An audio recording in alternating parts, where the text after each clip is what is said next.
দাঁড়া দাঁড়া দাঁড়া, কি হয়েছে স্যার? শালা একটা বাইকে তিনজন, আবার হেলমেট ছাড়া। স্যার হেলমেট আনতে ভুলে গেছি। হ্যাঁ গিলতে বলিস, হেলমেট আনতে ভুলে গেছিস। এই চুপ চুপ চুপ চুপ। তোর বাড়ি কোথায়? স্যার ভাতর জংশনের 4 নম্বর গলিতে। আর তুই কোথায় থাকিস? আমি আমি ওর বিছনের গলিতে থাকি। পিছনে পিছনে ওর কোনো গলি আছে নাকি? কই দেখি, ওতে যাওয়া যাবে না। ওই ওসব কি করছিস? আপনি যে এত কথা জিজ্ঞেস করছেন, আপনার ইউনিফর্মটা কোথায়? আমার ইউনিফর্ম লাগে না, আমি আন্ডার কভার পুলিশ অফিসার। ও শালা আন্ডারওয়্যার পুলিশ আছে। যখন তখন বেরিয়ে যাবে, সামলে। একে তো তিনজন যাচ্ছিস, তার উপর আবার হেলমেট ছাড়া।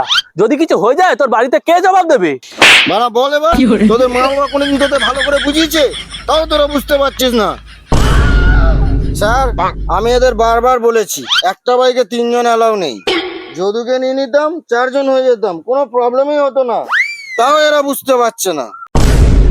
মারা 3 জন যেখানে গাড় ফাটবে সেখানে। আর তোকে কতবার বলেছি গাড়ি খেয়ে মদ চালাবি না, তাও তুই বুঝতে পারছিস না। আর দেখ দেখ এখনো স্যারকে দেখে যাচ্ছি, কোথায় ওনাকে 500 টাকা দিয়ে খুশি করে দিবি। বাড়া এখানে তেল ভরার টাকা নেই, স্যারকে খুশি করছে। টাকা নেই ওটা কোনো ব্যাপার না, স্যার তো আমাদের সাহায্য করার জন্য আছে।